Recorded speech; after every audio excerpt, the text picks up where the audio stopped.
Salut tout le monde et bienvenue sur La Bricole. Cette vidéo c'est la première de ma chaîne et cette chaîne c'est avant tout pour me motiver à terminer les projets que je commence, alors vous attendez pas à des trucs incroyables.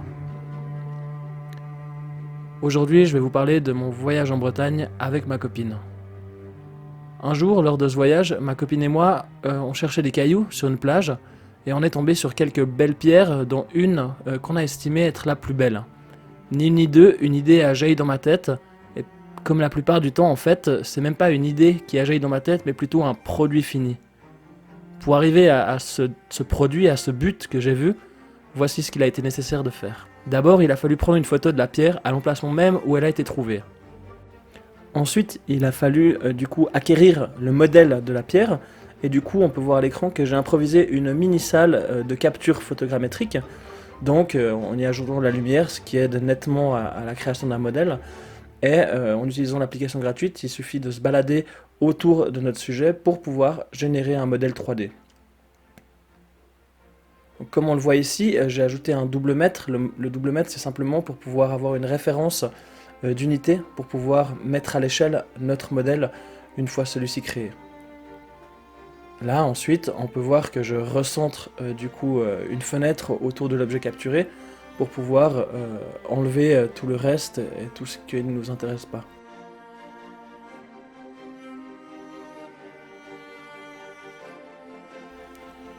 Bon, finalement je vous cache pas que ça n'a pas du tout marché cette salle, et du coup j'ai utilisé le matériel que j'avais au travail, donc une bonne table lumineuse, mais j'ai utilisé exactement la même procédure. Donc simplement des photos multiples autour de notre sujet, puis ensuite la boîte de sélection pour ne garder que les parties qui nous intéressent. Le mur extérieur par exemple et la table ne nous intéressaient pas. Et puis on voit très bien sur la capture d'écran ici que notre double mètre est parfaitement lisible, et on va pouvoir ensuite venir mettre à l'échelle notre modèle sur les indications. Ici on se retrouve du coup sur mon logiciel de dessin, et on peut voir que j'ai importé le modèle qui sort de l'application. Ensuite ce qu'il a fallu faire du coup c'était isoler la pierre, donc il a fallu enlever tout ce qui était le socle. Bien sûr il y a des informations qui manquent une fois que le socle est enlevé. Et puis là on voit les étapes qui étaient importantes pour moi, c'était du coup de prendre ma pierre à l'échelle 1.1, de l'agrandir et la poser sur un socle pour cacher les informations qui nous manquaient. Et ensuite, je pense que vous voyez où je veux en venir avec le plan initial. Les étapes suivantes, ça a été de prendre ma pierre à l'échelle 1.1, de lui faire une rotation de 180 degrés, de l'orienter selon mes souhaits, et d'extruder le modèle de la pierre agrandi. En faisant ceci, on crée un socle parfait destiné à notre pierre, qui a la forme de la pierre, mais agrandi, et où va pouvoir venir se loger notre petite pierre de façon parfaite, comme un petit œuf dans un nid. Ensuite, comme vous pouvez le voir, j'ai rajouté une petite place pour mettre une sorte d'étiquette. Là, on peut voir l'assemblage final, du coup, avec la pierre sur la pierre, enfin la pierre dans le trou extrudé dans la pierre. Et on peut voir que j'ai rajouté l'emplacement de deux petites tiges. Ces deux petites tiges, en fait, ça va être des inserts pour mettre une sorte de cadre en bois. Si vous voulez le refaire à la maison, je vous cache pas qu'il faut du matériel. Tout d'abord une imprimante 3D, parce que ce modèle-là, on va l'imprimer en 3D.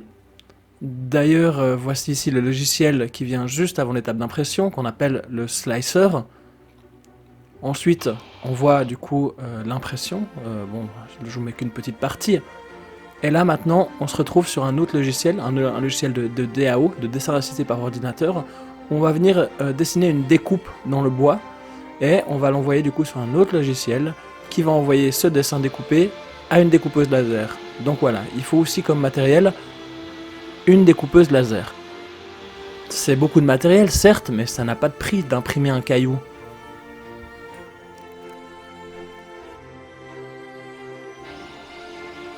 Voilà l'impression en cours, et comme on peut le voir, on retrouve une image parfaite de notre petite pierre et on a envie de l'insérer dedans, regardez, hop. Et voilà, regardez comme c'est satisfaisant. Un petit nid juste pour cette petite pierre. C'est à ce moment-là qu'on remarque si notre travail était précis ou non, et dans mon cas, du coup, la pierre s'insère parfaitement dans son petit socle.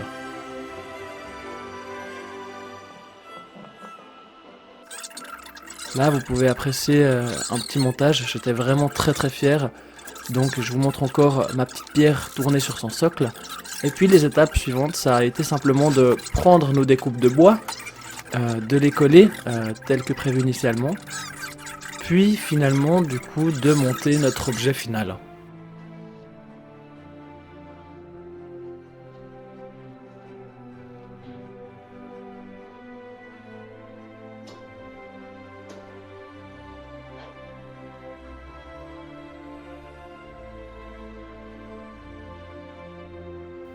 Oh, c'est pas beau?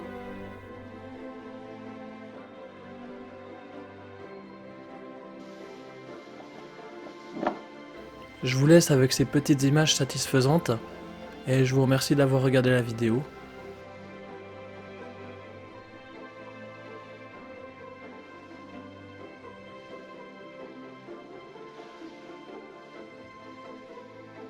Si vous ne savez pas quoi offrir à la Saint-Valentin ou à un anniversaire, n'hésitez pas à voler mon idée. Prenez un caillou, imprimez ce caillou, photographiez ce caillou.